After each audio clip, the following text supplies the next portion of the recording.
As we enter the shack, we're greeted with the Foley sounds of our enemy, the hunter, tearing into the flesh of his newly caught game.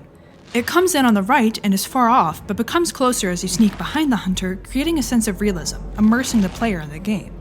This is known as sound perspective, when a sound becomes louder due to it coming closer to the viewer. The sounds of flies buzzing can be heard as well. This is fitting as we associate fly larvae with rotting meat. As the two children move further across the floor, the saw that the hunter is using becomes part of the score, steadily building a rhythm. This rhythmic buzzing and sawing continues at a low volume until our two characters, Mono and Six, break down a small door and consequently draw attention to themselves, alerting the hunter.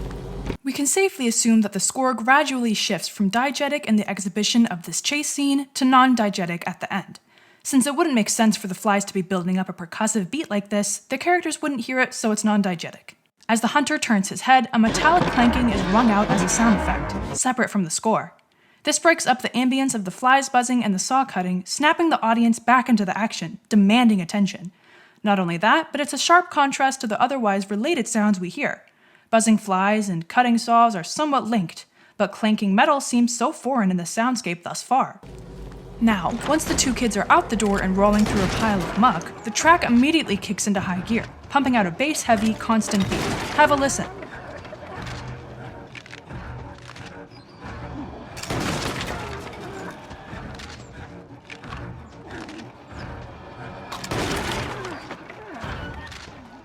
Though the song is at the andante tempo of 90 BPM, it is far from relaxed.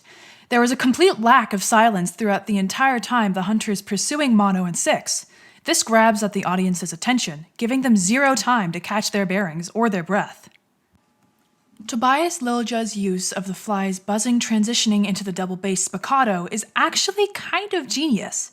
Because the tone of both are so similar, as in they're both grainy and rough, the score tricks your brain into thinking that the flies have become the bass. Pretty neat trick, right? Anyway, our two protagonists are now being chased by the hunter, and with each firing of a shotgun, the music dips, giving up the spotlight to the daunting sound of the weapon. Every shot could mean a game over, and Tobias wants you to focus on that. He wants you to fear it. Mono and Six find cover eventually, and the score returns to the ambience of the droning flies once more. The only thing interrupting this quiet, suspenseful moment would be the hunter's slow, labored breaths. You as the player are forced to focus on this, since the hunter's AI doesn't move forward until you follow suit. When you finally do, you find yourself in a patch of tall grass, carefully clutching onto Six's hand, with the hunter just a few frightful feet away. You pass a crow, and when it flies off, the hunter quickly turns in your direction.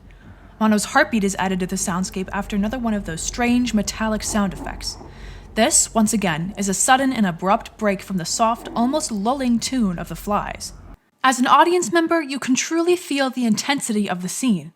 The combination of the heartbeat sound, the buzzing flies, and the hunter's breaths culminates in a truly terrifying and stomach-churning layout. The two characters progress forward, and as they do, the double bass I mentioned before comes back into earshot, slowly playing as a warning of the dangers to come. The pair dash into a snake hole and escape the hunter's shotgun by just a hair.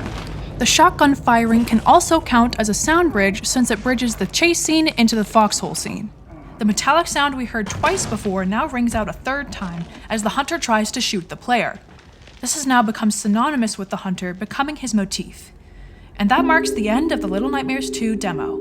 If there's something more you want me to analyze in terms of sound design, make sure to leave a comment below. Thank you for listening.